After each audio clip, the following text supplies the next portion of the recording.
விஜயை திட்டணும், அவரை குறை சொல்கிறதுக்கு எதுவும் இல்லை, ஆட்சி ஒழுங்காக நடக்குது. அப்போ இன்னைக்கு வந்து எதை சொல்லி திட்டுறதுன்னு பார்த்தாங்க. மாணவர்கள் போராடுறாங்களா, அதில் உள்ள கருப்பாடுகள் மாதிரி உள்ளே போய் உட்காந்துக்கிட்டு இது போல் இவருக்கு முதுகெலும்புக்கு கால்சியம் கொடுக்கணும் அப்படின்லாம் பதாக வச்சு மைக்கை பிடிச்சிக்கிட்டு திமுக சொம்புகள் மாதிரி பேசினா அந்த போராட்டத்தை இவங்க சீர்குலைக்கிறாங்கன்னு தான் நான் நினைக்கிறேன். இது ரஞ்சித் வந்து பேசுகிற மாதிரிலாம் தாவேக்காவை நடத்த முடியாது. அதனால் அவர் பாவம் சிறுபிள்ளைத்தனமாக இருக்க அவர் பேசுகிறதெல்லாம் கேட்கும்போது 9 பொறுப்புகளை தலித்துக்கு வாரி வழங்கியிருக்காங்க. இப்போ லயலாமணி யார், பாடநூல் நிறுவனத்துக்கு கொடுத்துருக்காங்க. அப்போ தலித் மக்களுக்கு இவ்வளோ பிரதிநிதித்துவம் கொடுக்குற ஒருத்தரை பார்த்து நான் தலித்துக்காக நிற்கிற நீளம் தான் என்னுடைய மூச்சின்னு பேசிகிட்டு இருக்க ஒரு ஆள் போய் இப்படி பப்ளிக்கில் நியாயமாக இருந்தால் சொல்லலாம். நீங்கள் வன்னியரசு ரொம்ப நல்லா செயல்படுறாராம், அந்த வன்னியரசுக்கு மந்திரி பதவி கொடுத்து செயல்பட வச்சவர் தப்பா?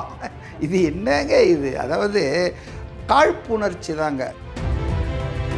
இந்த அமீர்னு ஒரு டைரக்டரு, வெற்றிமாறன் எல்லாம், அதாவதுங்க திமுகவுக்கு சொம்படிச்சிட்டு இருந்த அத்தனை பேரும் இப்போ வந்து தாவேக்கா ஆட்சி விமர்சனம் பண்ண எதுவும் இல்லைன்னு நீட் போராட்டத்தை எடுத்துக்கிட்டாங்க. ஜனநாயகன் பார்த்தவங்கெல்லாம் வந்து ஜோக்கர் அப்படின்னு சொல்லி ஒரு விமர்சனம் பண்ணி போராட்டம் பண்ணிக்கிட்டு இருக்காங்க. இப்போ மாமன்னன் கூலி பார்த்துட்டு விமர்சனம் போட்டவங்கெல்லாம் காமெடியன்ஸா? என்னங்க அதாவதுங்க, எதுக்காக அவ்வளோ வன்மமா? இந்த படம் வந்துட்டு இந்த போராட்டத்துக்கு ஆளுங்க போகிறத தடுக்கிறதுக்காக வந்ததா? இங்கே எத்தனை பேர் டெல்லிக்கு போயிருக்காங்க? இவங்களுக்கு வன்மம்ங்க. அதாவது விஜயை வந்து எப்படியாவது திட்டணும், விஜய்க்கு எதிராக ஏதாவது பேசணும். ஏன்னா ஆட்சியில் நிர்வாகத்தில் எதுவும் பேசுறதுக்கு இல்லை. அப்போ நீட்டை எடு, யாரோ 4 பேர் போராடிட்டு இருக்காங்க அப்படின்னா அதில் உள்ள பூந்து போய் கச்சா அமைச்சான்னு பேசுகிறாங்க. தப்பு. அதெல்லாம் ஃபஸ்ட்டு கூட்டம் திரு விஜய் வந்து நிதி ஆயோக்கு போனார் டெல்லியில். அந்த கூட்டத்திலே பேசிட்டாருங்க, கல்வியை மாநில பட்டியல் கொண்டு வரணும், இது வந்து சென்ட்ரல் லிஸ்ட்டில் இருக்கக்கூடாது, ஸ்டேட் லிஸ்ட்டில் வரணும் அப்படின்னு. இதுக்கு என்ன தீர்வுன்றதை நட்ஸெல்லாம் சொல்லிட்டாரு. ஆக இன்னைக்கு நீட் தேர்வுக்கு எதிராக இருக்கிற ஒரு முதல்வரை, ஒரு கட்சியை பிரதமர் முகத்துக்கு நேராக பேசினார். அப்போ அவரை பார்த்து அந்த போராட்டத்தை கூட ஆதரிச்சிருக்காரு. இன்ஃபேக்ட் ராகுல் காந்தி அவர்களை குண்டு கட்டாக தூக்கிட்டு போனாங்களே பிரைம் மினிஸ்டர் ஆஃபீஸ் முன்னால், உடனே அதை கண்டித்து இது ரொம்ப அன்டெமோக்ராட்டிக்கு. அவர் அங்கே போய் நிற்கணுமா சார், ஜந்தர் மந்தரில் போயிட்டு? அதெல்லாம் வந்துங்க, ஒரு முதல்வர் வந்து அவருக்கு 1008 பிரச்சனை இருக்கும். அவர் வந்து அங்கே போய் நிற்கணும்னா இது என்ன தாவேக்கா நடத்துகிற போராட்டத்துக்கே இப்போல்லாம் அவர் வர்றதில்லை. மத்திய அரசையும் எதிர்க்க முடியாது, நீங்கள் மாநில அரசையும் எதிர்க்க முடியாது. ஆனால் இங்கே அப்படி இல்லை. பாருங்கள், பாலநீலம் கம்யூனிஸ்ட் கட்சி தலைமையகத்தில் நடந்துகிட்டு இருக்குது சார். அங்கே ஜனநாயகனுக்கு எதிராக நடந்துட்டு இருக்கு சார். இது என்ன பிரச்சனைன்னு தெரியாமல் தலைமை செயலகத்துக்கு முன்னால் ஆர்ப்பாட்டம் பண்ணால், கோஷம் போட்டால் இந்த பிரச்சனை தீருமா? இல்லை ஒரு முதல்வரே ஏங்க சட்டமன்றத்தில் ஒரு மனதான தீர்மானத்தை நிறைவேற்றிட்டு தான் நாங்கள் உட்காந்துட்டு இருக்கிறோம். யாராலையும் பண்ண முடியாதுங்க. நாடாளுமன்றத்தில் உங்களுக்கு பெரும்பான்மை வேணும். அதை தானே மு.க. ஸ்டாலின் ஆட்சி முடியும் போது அந்திம காலத்தில் சட்டசபையில் சொன்னார், எங்களால் வந்து அதை பண்ண முடியாது நீட்டை, ஏன்னா எங்களுக்கு அந்த அதிகாரம் இல்லை. பிரைம் மினிஸ்டரே ரீல்ஸ் போடுங்கன்ட்டார் அவங்க கட்சிக்கு. ஆமாம், எல்லா அமைச்சர்களுக்கும் உத்தரவிட்டிருக்கிறாராம், இன்ஸ்டாகிராமில் போங்க, முதல்ல ரீல்ஸை போடுங்க, அப்போ தான் பார்ப்பாங்க இளைஞர்கள்னு. அதை தாவேக்கா அமைச்சர்கள் முன்னாலே பண்ணிட்டாங்களே. ஸோ வணக்கம் மக்களே. ஸோ இன்றைக்கி நம்ம எல்லாருக்குமே ரொம்ப பரிச்சயமான அரசியல் விமர்சகர் மதிவாணன் சார் தான் இருக்கார். சார் வணக்கம் சார். வணக்கம். இப்போ உங்கள் பேட்டிக்கெல்லாம் எதிர்பார்க்க ஆரம்பிச்சிட்டாங்க சார். மதிவாணன் சாரோட பேட்டி எப்போ போடுங்க அப்படின்னு சொல்லிட்டு அந்தளவுக்கு நம்ம ஆடியன்ஸ் வந்து உங்களை ரசித்து பார்க்க ஸ்டார்ட் பண்ணிட்டாங்க. என்னுடைய ஒரே மோட்டோ என்ன தெரியுங்களா? நல்லதை சொல்வேன், உள்ளதை சொல்வேன், நல்லதை செய்வேன். பாரபட்சம் இல்லாமல் நம்ம நடக்கிற நாட்டு நடப்பை நம்ம வந்து மக்களுக்கு கொண்டு போகிறோம். கட்சி சார்பு இல்லாமல் அல்லது பக்க சார்பு இல்லாமல் கொண்டு போகிறோம். அதனால் மக்கள் வந்து அதை விரும்புகிறாங்கன்னா எனக்கு ரொம்ப சந்தோஷமாக இருக்கும். ஆமாம் சார். டெல்லியில் அந்த நீட் முறைகேடுக்கு எதிராக, கொஸ்டின் பேப்பர் லீக் ஆனதுக்கு எதிராக நிறையா மாணவர்கள் போராட்டம் பண்ணிட்டு இருக்காங்க. அதுக்கு ஆதரவாக நம்ம விஜய் அண்ணா வந்து ஒரு குரல் கூட கொடுக்கல. அவர் அங்கே போய் மாணவர்களுக்காக நின்றுக்கணும். அதை விட்டுட்டு அவர் ஜனநாயகம் படம் பார்க்க போகிறாரு. அவங்க ரசிகர்கள் எல்லாருமே ஜனநாயகன் படத்தை கொண்டாடிட்டு இருக்காங்க. அங்கே ரசிகர்கள் கூட அவங்களுக்கு ஆதரவே தர மாட்டாங்க. ஜனநாயகன் படம் பார்த்தவங்களாம் ஜோக்கர்ஸ் அப்படின்னு சொல்லி ஒரு பக்கம் விமர்சனம் பண்ணிட்டு இருக்காங்க சார். இதுக்கு நீங்கள் என்ன? அதாவது நீட்டு தேர்வின் கொடுமை சுமை தாங்காமல் நிறைய பேர் பண்ணியிருக்காங்க. தமிழ்நாட்டில் நமக்கெல்லாம் தெரிஞ்சது அரியலூரில் அனிதான்ற ஒரு சகோதரி தான் நீட் தேர்வின் காரணமாக ஏற்பட்ட முக்கியமான மரணம்னு நினைக்கிறாரு. மரணம் சொல்ல முடியாது, அப்போ ஆட்சியில் இருந்தவர்களும் எதிர்க்கட்சியில் இருந்தவங்களும் யாரும் போய் எதுவும் பார்க்கல. ஆனால் அரசியலிலே இல்லாமல் இருந்த திரு விஜய் அவங்க வீட்டுக்கு போயிட்டு அவங்களுக்கு ஆறுதல் சொன்னார். ஸோ அதனால் இவங்க ஏதோ திட்டணும், விஜயை திட்டணும், அவரை குறை சொல்கிறதுக்கு எதுவும் இல்லை. ஆட்சி ஒழுங்காக நடக்குது, மக்கள் சந்தோஷமாக இருக்காங்க, எல்லாரும் பேசிக்கிறாங்க, பேப்பர்லேயே எழுதுகிறாங்க, லஞ்சம் ஊழல் பெருமளவுக்கு குறைஞ்சிடுச்சு. அப்போ இன்றைக்கி எதை சொல்லி திட்டுறதுன்னு பார்த்தாங்க. மாணவர்கள் போராடுறாங்களா, அதில் உள்ள கருப்பாடுகள் மாதிரி உள்ளே போய் உட்காந்துக்கிட்டு இது போல் இவருக்கு முதுகெலும்புக்கு கால்சியம் கொடுக்கணும் அப்படின்லாம் பதாகை வச்சு. எப்பா நீங்கள் போராட்டம் டெல்லியில் நடக்கிறது அமித்ஷாவை எதிர்த்து, ஆளுங்கட்சியான பாஜகவை எதிர்த்து, அதில் இருக்கிற தர்மேந்திர பிரதான் கல்வித்துறைக்கு அமைச்சர் அவர் ராஜினாமா பண்ணோம், நீட்டில் இந்த தேர்வு குறித்து விவாதிக்கணும்னு பண்ணுறாங்க. தமிழ்நாடு அரசுக்கும் தமிழ்நாடு முதல்வருக்கும் இதில் என்ன சம்மந்தம் இருக்குது? இப்போ எல்லா மாநில முதல்வர்களும் அங்கே போயிருக்காங்களா? ஆந்திரா மாநில முதல்வர் போயிருக்காரா? இல்லை கர்நாடகா மாநில முதல்வர் போயிருக்காரு? ஏங்க அவர் காங்கிரஸ் கட்சி கூட்டத்துக்கு போனாங்க, அன்னைக்கு திடீர்னு பிரதமர் வீட்டு முன்னால் தர்ணானவங்க கேரளா இமாச்சல் 3 சீப் இதுக்காக வரல. அவங்க அன்னைக்கு டெல்லியில் இருந்தாங்க. அவங்க கட்சி தலைவர் அவங்க கட்சி நடத்தின போராட்டத்தில் தான் அவங்க கலந்துக்கினாங்க. அவங்க ஒன்றும் ஜந்தர் மந்தருக்கு போகல. நீங்கள் என்ன சொன்னீங்க? இப்போ விஜய் ஜந்தர் மந்தருக்கு போனோம் அப்படின்னு தானே சொல்கிறாங்க. அப்படிலாம் ஒன்றும் இல்லை. இதெல்லாம் விஷயம் தெரியாமல் ஏதாவது பேசிகிட்டு இருக்கணும்னு பேசிகிட்டு இருக்கிறது தாங்க. இப்போ நேற்று கூட பார்த்தேன் நான், ரஞ்சித் பேசுகிறாரு. இதெல்லாம் தேவையாங்க? ஒருத்தர் என்ன தான் ஜாதி என்னான்னு போட்டு டமாரம் அடிச்சின்னு இருக்கணுமா?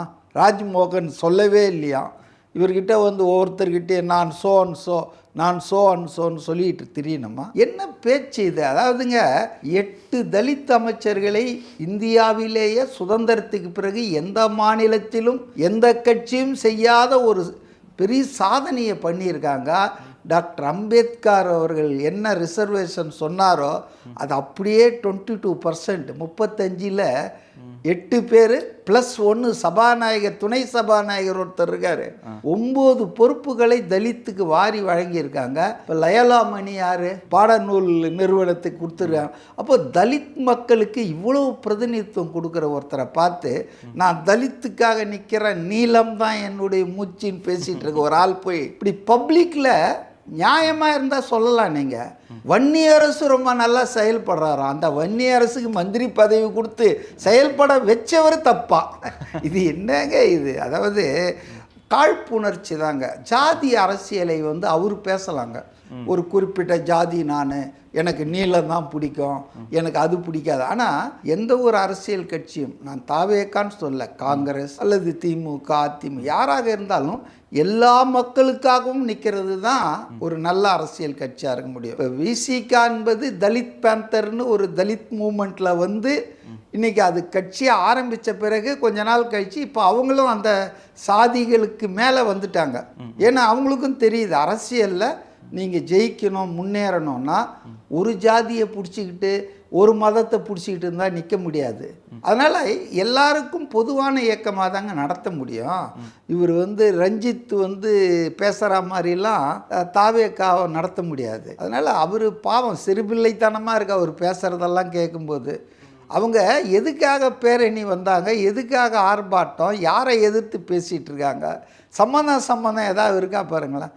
மோடியை எதிர்த்தோ மாணவர்களுக்கு என்ன மாதிரி காட்டு மிராண்டித்தனமான தாக்குதல், இப்போ அதெல்லாம் எதிர்த்து இந்த தர்மேந்திர பிரதான் ராஜினாமா பண்ணோன்னு பேசுங்கன்னு வந்துட்டு கம்ப்ளீட்டாக ஜனநாயகன் படத்தை பார்த்தது சரியில்லை இதெல்லாம் அங்கே பேசுவாங்க. அந்த அமீர்னு ஒரு டைரக்டரு, வெற்றிமாறன் எல்லாம். அதாவதுங்க திமுகவுக்கு சொம்படிச்சிட்டு இருந்த அத்தனை பேரும் இப்போ தாவேக்கா ஆட்சி விமர்சனம் பண்ண எதுவும் இல்லைன்னு நீட் போராட்டத்தை எடுத்துக்கிட்டாங்க. நான் என்ன சொல்கிறேன்னா, ஜல்லிக்கட்டு போராட்டம் எப்படி நடந்தது மெரினாவில், அப்போ ஓபிஎஸ் முதலமைச்சராக இருந்தார்னு நினைக்கிறேன். அப்போ திமுக என்ன பண்ணுச்சுங்க, அது மக்களுக்காக நடந்த போராட்டம் தானே. விஜய் அங்கே போனார் ஜல்லிக்கட்டு போராட்டத்தில், திமுக போச்சா? நம்ம போனால் அதுக்கு நம்ம கிரெடிட் கிடைக்காத, புரியுதுங்களா? ஸோ மே 16 இயக்கம் அது இது மற்றவங்க தான் நடத்திட்டு இருந்தாங்க. சினிமா தியேட்டர்லாம் மூடிட்டாங்களா? அப்போ எந்த ஷோவும் இல்லையா? என்ன தமிழ்நாடு ஸ்தம்பிச்சிடுச்சா? ஒரு அமைப்பு போராடுது டெல்லியில், அதன் நோக்கம் கோரிக்கை நல்லது, நம்மளுடைய ஆதரவு உண்டு. அதுக்கு ஏதாவது ஆதரவு தெரிவிக்கணும்னா டெல்லிக்கு போய் கூட ஆதரவு தெரிவிக்கலாம், தப்பு கிடையாது. ஆனால் அதை ஆதரிக்கிறோம் பேர் வழின்னு இங்கே ஒரு முகாமை போட்டுட்டு இங்கே உட்காந்துக்கிட்டு கம்ப்ளீட்டாக ஃபஸ்ட்டு கூட்டம் திரு விஜய் வந்து நிதி ஆயோக்கு போனார் டெல்லியில். அந்த கூட்டத்திலே பேசிட்டாருங்க, கல்வியை மாநில பட்டியல் கொண்டு வரணும், இது வந்து சென்ட்ரல் லிஸ்ட்டில் இருக்கக்கூடாது, ஸ்டேட் லிஸ்ட்டில் வரணும் அப்படின்னு. இதுக்கு என்ன தீர்வுன்றத நட்ஸெல்லாம் சொல்லிட்டாரு. ஆக இன்னைக்கு நீட் தேர்வுக்கு எதிராக இருக்கிற ஒரு முதல்வரை, ஒரு கட்சியை, நீட் தேர்வுக்கு எதிராக வந்து பேசுகிறவரை, பிரதமருக்கு முன்னால் சும்மா இங்கே பேசிட்டு போகிறதில்ல, சந்தில் புந்தில் எல்லாம் பிரதமர் முகத்துக்கு நேராக பேசினார். அப்போ அவரை பார்த்து அந்த போராட்டத்தை கூட ஆதரிச்சிருக்காரு. இன்ஃபேக்ட் ராகுல் காந்தி அவர்களே குண்டு கட்டாக தூக்கிட்டு போனாங்களே பிரைம் மினிஸ்டர் ஆஃபீஸ் முன்னால், உடனே அதை கண்டித்து இது ரொம்ப அன்டெமோக்ராட்டிக்கு, ஜனநாயக விரோத செயல், இதெல்லாம் அவர் சொல்லியிருக்காரு. கருத்தே சொல்லலைன்னு எப்படி சொல்ல முடியும்? அவர் அங்கே போய் நிற்கணுமா சார், ஜந்தர் மந்தரில் போயிட்டு? அதெல்லாம் வந்துங்க ஒரு முதல்வர் வந்து அவருக்கு 1008 பிரச்சனை இருக்கும். அவர் வந்து அங்கே போய் நிற்கணும்னா இது என்ன தாவேக்கா நடத்துகிற போராட்டத்துக்கே இப்போல்லாம் அவர் வர்றதில்லை. தாவேக்காவில் வந்து ஆயிரக்கணக்கில் இணையிறாங்க, அதையே புசி ஆனந்தும் ஆதவ் அர்ஜுனா செங்கோட்டையன் தான் மேனேஜ் பண்ணுறாங்க. அவர் போய் ஏதோ ஒரு அமைப்பு நடத்துது, அந்த அமைப்பை நம்ம குறை சொல்ல, குறைத்து மதிப்பு இல்லை. ஆனால் அவங்க போராட்டத்தை அவங்க அழைச்சிருக்காங்களா? இன்னும் அழையாமல் போனோமா எல்லாரும்? Even Congress party was not invited. ஆனால் காங்கிரஸ் அதனால் தனியாக அவங்க ஆதரவெல்லாம் தெரிவிச்சிட்டு இருக்காங்க. ஒரு அமைப்பு நீங்கள் வந்து ஒரு போராட்டம் நடத்துறீங்கன்னா குறைஞ்சபட்சம் எதிர்கட்சிகளுக்கு நீங்கள் அழைப்பு கொடுக்கணும். பாலிடிக்ஸே வேணாம், எந்த கட்சி எங்ககிட்ட வர, நீ பேரே கரப்பான் பூச்சி ஜனதா கட்சின்னு வச்சுக்கிட்டு கட்சி அரசியல் பேசக்கூடாதுன்னா அவங்களுக்கே நிலையில் தடுமாறம் இருக்குது. இப்போ லேட்டஸ்ட்டு டெவலப்மெண்ட் என்னென்னா, இன்றைக்கி திரும்ப பேச போகிறாங்க மாணவர்களோட அமைச்சர்கள் 2 பேரும். அதே மாதிரி எனக்கு கிடைக்கிற தகவல்கள் என்னன்னா, பிரதான வந்துட்டு ஷிப் பண்ணிடுறது, ஓகே, அதாவது வேற துறைக்கு மாற்றிடுறது. அவரை கல்வித்துறையில் தானே இருக்கக்கூடாது, நாங்கள் அவரை டூரிசம் துறைக்கு மாற்றிக்கிறோம், இல்லை வேற ஏதாவது மாற்றிக்கிறோன்னு. இது அயோக்கியத்தனம். ஏன் பிரதானை வந்து பதவி விலகணும், சாக் பண்ணுங்கன்னு கேட்குறாங்க மாணவர்கள், எதிர்கட்சிகள்னால்? அவர் தான் இந்த கல்வி வந்து வியாபாரமாகி இவ்வளோ பெரிய ஸ்கேம் நடப்பதற்கு முழு முதல் காரணம். அவருடைய காலத்தில் தான் இன்னைக்கு ராகுல் காந்தி அன்னைக்கு சொன்னதை பார்த்தா கடந்த 10 வருஷத்தில் 152 தடவை பேப்பர் லீக் ஆகிருக்கு. ஆனால் இன்று வரையில் ஒருவர் கூட பனிஷ் ஆகலை 10 வருஷத்தில். அதை சொன்ன உடனே தான் உடனே ராத்திரியில் வீடியோ போட்டு நள்ளிரவில் 11:58க்கு தூக்கம் வரல போலது மோடிக்கு, இந்த பசங்க இப்படியே இருக்காங்களேன்னு தூக்கத்தை இழந்து விட்டார். இல்லை இ லாஸ்ட் ஸ்லீப் பிரைம் மினிஸ்டர். 11:58க்கு போடுறாருன்னா போட்டு அதை உடனடியாக ஃபாஸ்ட் ட்ராக் கோர்ட்டெல்லாம் ஏன் 10 வருஷமாக பண்ணாமல் இருந்தேன்? அதை சொல்கிறது கூட ஒரு லீடர் ஆஃப் தி ஆப்போசிஷன் சுட்டி காட்டினா தான் அதுக்கு ஏன் அப்போவே ஃபாஸ்ட் ட்ராக் கோர்ட்ஸ்லாம் போடல. அதனாலங்க என்னை பொறுத்தவரையில் ஒரு முதலமைச்சராக என்ன செய்யணுமோ அதை செஞ்சுருக்காரு. இங்கேயே கூட பாருங்களேன், போராட்டம் நடக்குது. இப்போ பாம்பேலாம் அடித்து தூக்கு பண்ணுறாங்க, பாஜக ஆளும் டபுள் இன்ஜின் சர்க்கார்லாம் அங்கே பயங்கரமாக வேலை செய்யுது. இன்றைக்கி ஆக்சுவலாக பீகார் பந்த் அறிவிச்சிருந்தாங்கன்னு நினைக்கிறேன். எல்லா 40-50 மாணவர் தலைவர்களெல்லாம் அரெஸ்ட் பண்ணி உள்ளே வச்சுட்டாங்க. ஏன்னா அது வந்து டபுள் இன்ஜின் சர்க்கார், அதனுடைய பெனிஃபிட் தான். மத்திய அரசையும் எதிர்க்க முடியாது, நீங்கள் மாநில அரசையும் எதிர்க்க முடியாது. ஆனால் இங்கே அப்படி இல்லை. பாருங்கள், பாலநீலம் கம்யூனிஸ்ட் கட்சி தலைமையகத்தில் நடந்துகிட்டு இருக்குது சார். அங்கே ஜனநாயகனுக்கு எதிராக நடந்துட்டு இருக்கு சார். இல்லை அதாவது இன்னைக்கு கூட ஒருத்தர் பேசுறத பார்த்தேன், உங்கள் கட்சி அரசியெல்லாம் இங்கே கொண்டு வராதிங்க, நீங்கள் வந்து இந்த மாதிரிலாம் பண்ணாதீங்கன்னு. பட் இருந்தாலும் இந்த மாதிரி இயக்கங்கள் நடக்கும்போதுங்க கொஞ்சம் பேர் உள்ளே போயிடுவாங்க. உள்ளே போயிட்டு அவங்க காட்சிக்குவாங்க அவங்களுடைய இதெல்லாம். எங்கள் அக்கா போயிருக்காங்க சார், ஜூலி அக்கா.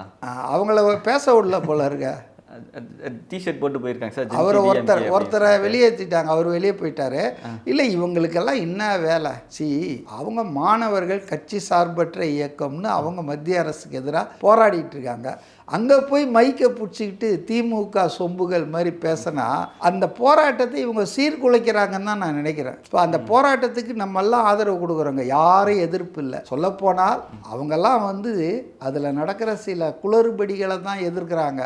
நம்ம தமிழ்நாட்டில் எல்லா கட்சிகளும் பாஜக தவிர்த்து நீட்டை எதிர்க்கிறோம். நீட்டையே ரத்து பண்ணணுன்றது தான் நம்ம லைன். அங்கே போராட்டம் நடக்கிறது அதுக்காக இல்லை, நீங்கள் தெரிஞ்சுக்கணும். போராட்டம் நடக்கிறது அதில் இருக்கிற சில கோளாறுகள் மோசடிகள் அதுக்காக தான் நடக்குது. ஆனால் நமக்கு அப்படி இல்லை. நீட்டே வேணாடா, தூக்கி போடாத, மாநில அரசு பழைய மாதிரி நடத்தட்டும். அதனால தான் மாநில பட்டியலுக்கு கல்வியை கொண்டு வரணும்னு விஜய் அவர்கள் சொல்கிறார். அதனால் நம்ம கோரிக்கைக்கும் அவங்க நடக்குது. ஆனாலும் ஒரு போராட்டம் ஒரு நல்ல விஷயத்துக்காக நடக்குது. அதை ஆதரித்து தார்மீக ஆதரவு எல்லாராலையும் டெல்லி போக முடியல. ஸோ சென்னையில் இருந்துட்டு அவங்க பண்ணுறாங்க. So for so good. ஆனால் டக்குன்னு வந்து சாலையை மறித்து உக்காந்தாங்கன்னா அப்போ அங்கே போலீஸ் என்ன பண்ணோம்? ஏங்க, police is there to maintain law and order. நீங்கள் பப்ளிக் நியூசன்ஸ் கொடுக்காம டிரான்ஸ்போர்ட்டு போக்குவரத்தை தடை பண்ணாமல் பண்ணிங்கன்னா சிவநாட்டம் அவங்க பாட்டு பண்ணிகிட்டு இருங்க.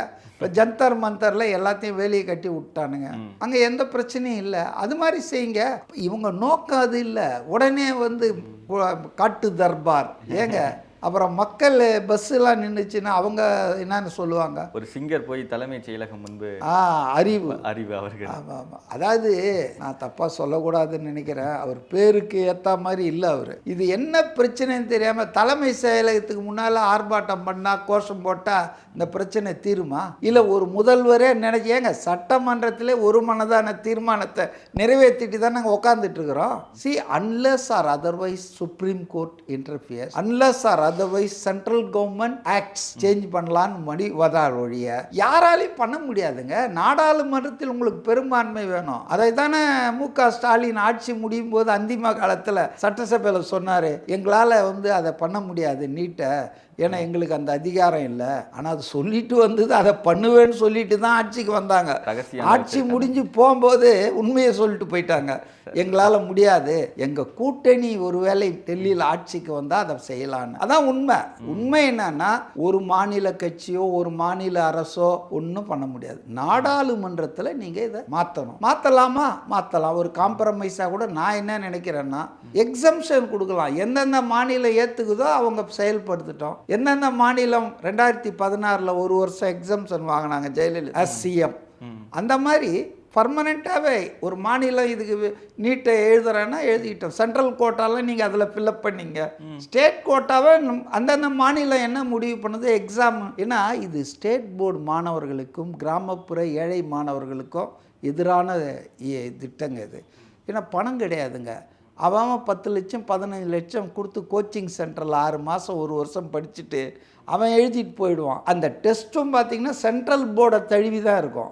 ஸ்டேட் போர்டுக்கும் சென்ட்ரல் போர்டுக்கும் மிகப்பெரிய அளவுக்கு வித்தியாசம் இருக்கும். அப்போ அவங்களுக்கு அட்வான்டேஜாக இருக்கும் அது சென்ட்ரல் போர்டில் இருக்கிறவங்களுக்கு. இப்போ நம்ம ஸ்டேட் போர்டுக்கு நம்ம இந்தியா இது மாநில கோட்டாவில் நம்ம பண்ணிட்டு போகலாமே. இப்படி காம்ப்ரமைஸ், அதாவது உங்களுக்கும் பிரச்சனை இல்லை, தலைகுனிவு அப்படிலாம் இல்லாமல், யாருக்கும் பிரச்சனை இல்லாமல் உங்கள் இதை நீங்கள் அமுல்படுத்திங்க. சென்ட்ரல் கோட்டான்னு வாங்கிக்கிங்க. அதை நீங்கள் இந்த எக்ஸாமில் பாஸ் பண்ணுறவங்களுக்கு கொடுங்க. எங்கள் கோட்டா ஸ்டேட் கோட்டாவை நாங்கள் ஃபில்அப் பண்ணுறோம். ஃபேர். மத்திய அரசுக்கும் அதில் இருக்குது. இப்போ அப்படி இல்லையா? இந்த சுப்ரீம் கோர்ட்டு தீர்ப்பு சொன்னதுனால மேண்டேட்டரி ஆயிடுச்சா? நீங்கள் எம்பிபிஎஸ் பிடிஎஸ் படிக்கணும் அப்படின்னால நீங்கள் இந்த பரீட்சையில் பாஸ் பண்ணியிருக்கணும். நீங்கள் எந்த காலேஜில் எவ்வளோ மார்க்கு எந்த யூனிவர்சிட்டி எடுத்ததெல்லாம் எனக்கு கணக்கு இல்லை. அதெல்லாம் தூக்கி ஓரமாக போட்டு கோச்சிங் சென்டரில் அவங்ககிட்ட 15 லட்சம் பிஸ்னஸ் ஆயிடுச்சுங்க. பெரிய ஸ்கேம். இந்த கொஸ்டின் பேப்பர் லீக்ன்றது ஏதோ சாதாரணமாக நடக்குது. Organised crime. இந்த வாட்டி பாருங்கள், லீக் ஆன இப்போ ஒரு எக்ஸாம் நடத்தினாங்களே, ஏர்ஃபோர்ஸ் விமானத்தில் ராணுவம் தான் கொஸ்டின் பேப்பரை கொண்டு வந்து கொடுத்தாங்க.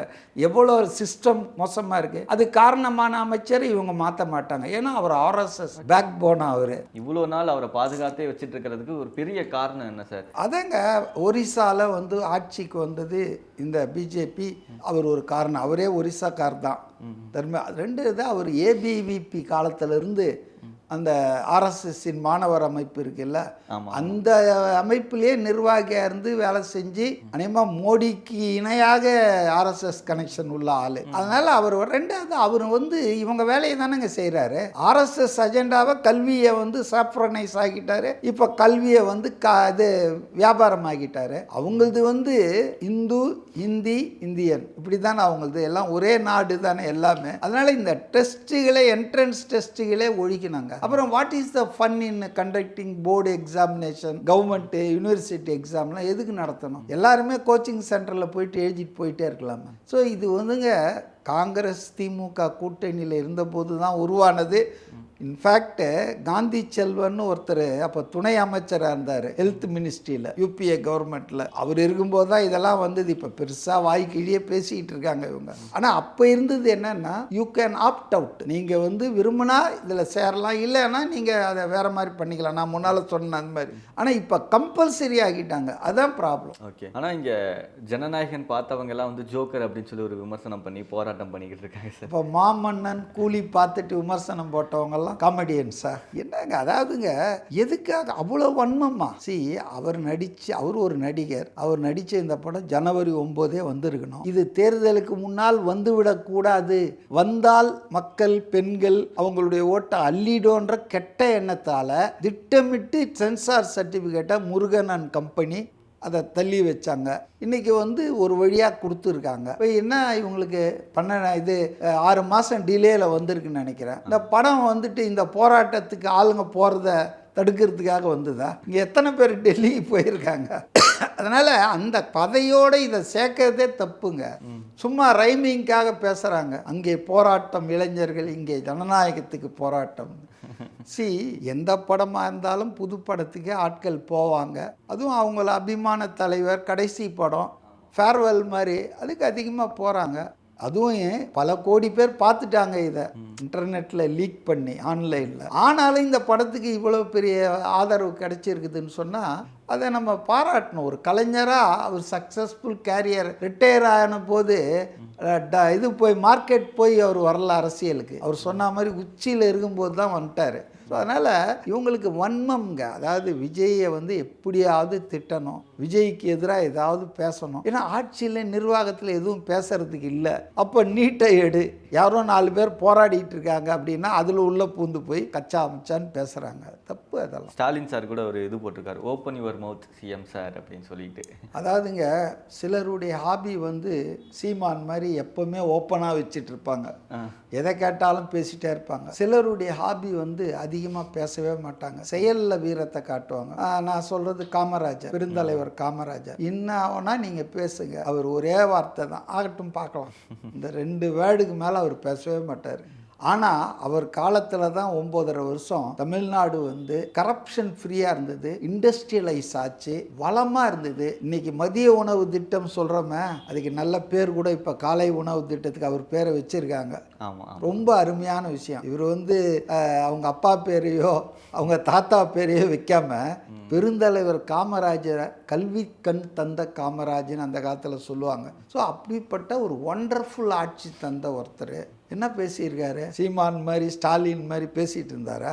சரி, எம்ஜிஆரே எடுத்துங்க. எம்ஜிஆர் என்ன பேசுவார்? ஜெயலலிதா எவ்வளோ பேசுவாங்க?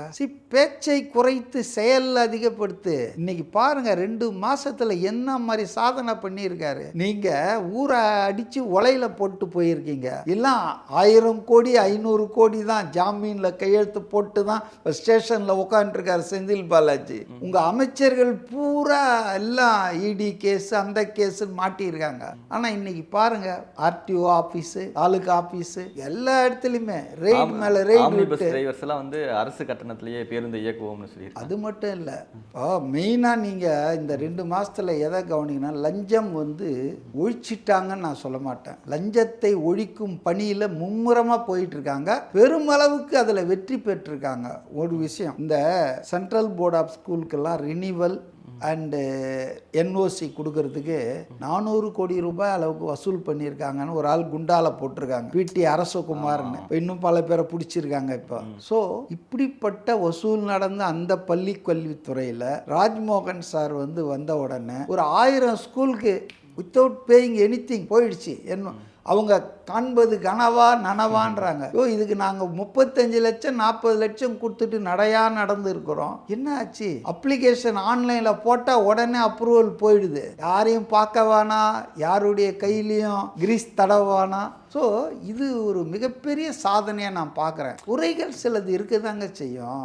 குறையே இல்லாத ஆட்சி எங்கே இருக்குது? அது ஒன்றும் மோட்சத்தில் ஒன்றா பார்க்கலாம். தேவர்கள் ஆட்சி, மக்கள் ஆட்சியில், அதுவும் இவங்கெல்லாம் ரொம்ப புதிய ஆட்கள், அனுபவ குறைவு, ஆர்வ கோளாறு. இதன் காரணமாக ஒரு சில தவறுகள், ஸ்கூலில் போய் ரீல்ஸ் எடுக்கிறது. இப்போ பிரைம் மினிஸ்டரே ரீல்ஸ் போடுங்கட்டார் அவங்க கட்சிக்கு. ஆமாம், எல்லா அமைச்சர்களுக்கும் உத்தரவிட்டிருக்கிறாராம், இன்ஸ்டாகிராமில் போங்க, முதல்ல ரீல்ஸை போடுங்க, அப்போ தான் பார்ப்பாங்க இளைஞர்கள்னு. அதை தாவேக்க அமைச்சர்கள் முன்னாலே பண்ணிட்டாங்களே. ஸோ அதனால் சில தவறுகள் இருக்குது. அது அறியாமல், தெரியாமல், புரியாமல், அனுபவ குறைவால், ஆர்வ கோளாறால் செய்யப்படுகிற தவறுகள். திட்டம் போட்டு இவ்வளோ அமௌண்ட்டை கொள்ளை அடிக்கணும், இவ்வளோ வாங்கணும்னு KN நேரு பண்ணார் பாருங்க. முனிசிபல் அட்மினிஸ்ட்ரேஷனில் ஒரு வேலைக்கு 35 லட்சம், 1000 கோடி வசூல் பண்ணார். அப்பாவி இளைஞர்கள். இப்போ இவங்க தான் இப்போ இளைஞர்களுக்காக கண்ணீர் வடிக்கிறாங்க. யார்? செந்தில் பாலாஜி, நேரு, திமுகலாம். செந்தில் பாலாஜி என்ன பண்ணார்? கண்டக்டர் டிரைவருக்கு லட்சக்கணக்கில் லஞ்சத்தை வாங்கிட்டு, லஞ்சம் வாங்கினது கூட பரவாயில்ல, வேலையை கொடுத்தா கும்பிட்டு போயிருப்பான். வேலையும் கொடுக்கல, பணத்தையும் திருப்பி கொடுக்கல, அப்புறம் தானேங்க கோர்ட்டுக்கு போகிறான். இவங்கெல்லாம் வெள்ளையும் ஜல்லையுமாக பொது வாழ்க்கை நாங்கள் ஓடவும் இல்லை, ஒளியவும் இல்லைன்னு வெக்கம் எல்லாமே பேசிகிட்டு இருக்காங்க. வந்துட்டாரு சார், இப்போ எங்கிருந்து தெரில, ஒளிஞ்சிருந்தாருன்னு தெரில. இப்போ ட்ரிப்ளிகேன் போலீஸ் ஸ்டேஷனில். ஆமாம், விசாரணை நடந்துட்டு இருக்குது. விசாரணை தொடர்ந்து நடந்துட்டு இருக்குது. இதான் இது சொல்லும்போதே என்ன வேற எந்த கேஸ்லேயும் அரெஸ்ட் பண்ணக்கூடாதுன்னு சொல்லிட்டு தான். அது எப்படி இங்கே கோர்ட்டு சொல்லிடும்? எவ்வளோ கேஸ் இருக்குது, வேற எந்த கேஸ்லையும் என்னை அரெஸ்ட் பண்ணக்கூடாதுன்னா இவர் என்ன, இவர் மேலே கேஸே போடக்கூடாதுன்னு ஒரு வழக்கு போடுவார் போல இருக்க. ஏங்க, ஊருப்பட்ட அயோக்கியத்தனம் பண்ணிட்டு, ஊருப்பட்ட கொள்ளையை நடத்திட்டு, லஞ்சத்தை வாங்கிட்டு, எங்கள் அமைச்சராக இருக்கும்போதே மினிஸ்டர் வித்தவுட் போர்ட்போலியோன்னு வச்சுருந்தாங்கல்ல. இவங்களுக்கெல்லாம் பொது வாழ்வில் தூய்மையை பற்றியும் லஞ்சம் லாவண்யம் பற்றி பேசுறதுக்கு நாக்கு எழலாமா திமுகவினருக்கு? அதனால் இன்னைக்கு இந்த ஆட்சி சோஃபார் சோ குட்டுங்க. நான் அப்படியே பிரமாதம் இல்லை. ஆனால் ஒன்று, ஜனங்க மத்தியில் ஒரு ரிலீஃப் வந்துருக்குது. நல்லா பரவாயில்லப்பா, நல்லா செய்கிறாருப்பா அப்படின்னு. அப்புறம் பேசலைன்னா எதுக்கு பேசணும்? வாயை திறங்க சிஎம் சார்னா அதான் திறந்து 5 நிமிஷம் பேசினாரு. அவர் சொல்கிறாரு கொத்து புராட்டா. இல்லை, சட்டமன்றத்திலே ஓடுறீங்களா தலை தெரிக்க. அதனால் பேசுகிறாங்க, எவ்வளோ பேசுறது முக்கியம் இல்லைங்க. அப்படின்னா பேசுகிறவன் தான் ஜெயிக்கணும்னா சீமான் எப்போவே ஜெயிச்சிருக்கணும், வைகோ எப்போ ஆட்சியில் இருந்திருக்கணும். உங்கள் எண்ணம் நல்லா இருக்கணும், செயல்பாடு சுத்தமாக இருக்கணும். அது அவர்கிட்ட இருக்குதுங்க. அதை மக்கள் புரிஞ்சிட்டு இருக்காங்க. மேயர் பிரியா அவங்க கொண்டு வந்த 90 புதிய திட்டங்களை மறு ஆய்வு பண்ண சொல்லியிருக்காங்களாம். அதுக்கு பின்னாடி நிறைய விஷயங்கள், நிறைய ஊழல் இருக்கிறதா சொல்கிறாங்க சார். என்ன சொல்கிறாங்க? ஊழல் இல்லாமல் எந்த திட்டங்க திமுக ஆட்சியில் கொண்டு வந்தாங்க? திட்டங்கள் கொண்டு வருவதே ஊழலுக்கு தான். இன்றைக்கி பாருங்கள், பேப்பரில் பார்த்தேன், ஏதோ 50 கோடியில் போட்ட அந்த பிளாட்ஃபாரம், அந்த அழகுபடுத்துதெல்லாம் அப்படியே பேந்துக்கு நிற்கிது. மொத்தமும் ஊழல் தாங்க. இப்போ இந்த மாநகராட்சியில் மட்டும் 15 பேரை சஸ்பெண்ட் பண்ணியிருக்காங்க இதுவரையில். இன்னும் 100 பேரை சஸ்பெண்ட் பண்ண வேண்டியிருக்காங்க. அந்த அளவுக்கு ஊழல் நடந்திருக்குது சென்னை மாநகராட்சியில். அவ்வளவும் ஊழலும் சேகர் பாபு, பிரியா தான் சேர்ந்து பண்ணியிருப்பாங்க. அதில் ஒன்றும் சந்தேகமே இல்லை. மேயர் தான் மாநகராட்சிக்கு தலைமை பொறுப்புனாலும் பாவம் பிரியாவை அவர் எங்கே செயல்பட விட்டார்? அண்ணன் தலைக்கு மேலே உட்காந்துக்கிட்டு சேகர் பாபு தானே சென்னை மாவட்ட பொறுப்பு அமைச்சர். அதனால் 2 பேரும் நிச்சயமாக பதில் சொல்ல வேண்டியிருக்கும். கொள்ளையடித்தவங்களெல்லாம் கேள்வி கேட்டு பிடிக்கிறது தானே அவர் சொன்னார்ல. தொட்டவனையும் விடமாட்டேன், தொடவும் விடமாட்டேனார்ல. அதை இதெல்லாம் செய்வார். ஃபைனலாக அந்த பட்ஜெட் தாக்கல் பண்ண போகிறாங்க. புதிய திட்டங்கள் ஏதாவது எதிர்பார்க்கலாமா சார்? அதாவது நிதிநிலை அவ்வளோ சொல்லிக்கிற மாதிரி இல்லைன்றது ஆரம்பத்திலே சொல்லிட்டாங்க. அதான் உண்மை, நமக்கும் தெரியும். நம்ம தான் நான் 60 வருஷத்தில் வாங்கின கடனை 5 வருஷத்துலேயே வாங்கிட்டு போயிட்டாங்களே. அதனால் நிதி சுமை அதிகம் வரக்கூடிய திட்டங்கள் எதுவும் இருக்குமான்னு தெரில. பட் 1-2 வரும்னு நினைக்கிறேன். அதாவது இந்த தங்க மோதிரம், அப்புறம் பெண்களுக்கு 2500 ரூபாய், இதெல்லாம் கொஞ்சம் வரும்னு நான் நினைக்கிறேன். சில திட்டங்கள் அறிவிக்கப்படலாம், ஆனால் எல்லா திட்டமும் அறிவிச்சிருவாங்கன்னு நான் நம்பலை. ஏன்னா இன்னும் அவங்களுக்கு டைம் இருக்குல்ல. 5 வருஷத்தில் தானே நிறைவேற்றணும். அடுத்த வினாடியே இப்போயே கேட்குறாங்க. நேற்று பார்த்தேன், பிரேமலதா, நிறைவேற்றுங்கள், மக்களுக்கு கொடுத்த வாக்குறுதிகளை நிறைவேற்றுங்கள். 5 வருஷம் ஆட்சி பண்ணிட்டு நிறைவேற்றாமல் போயிருக்காங்க எவ்வளோ திட்டங்களை திமுக அதிமுக. 70 நாள் ஆச்சு, அதுக்குள்ளே முதல் பட்ஜெட்டே போடல. அதுக்குள்ளே அவசரம், உதயநிதிக்கு அவசரம், எல்லாரும். அதாவது மக்கள் எல்லாத்தையும் பார்த்துட்டு இருக்காங்க. ரொம்ப நன்றி சார், தேங்க்யூ ஸோ மச். ரொம்ப நன்றி.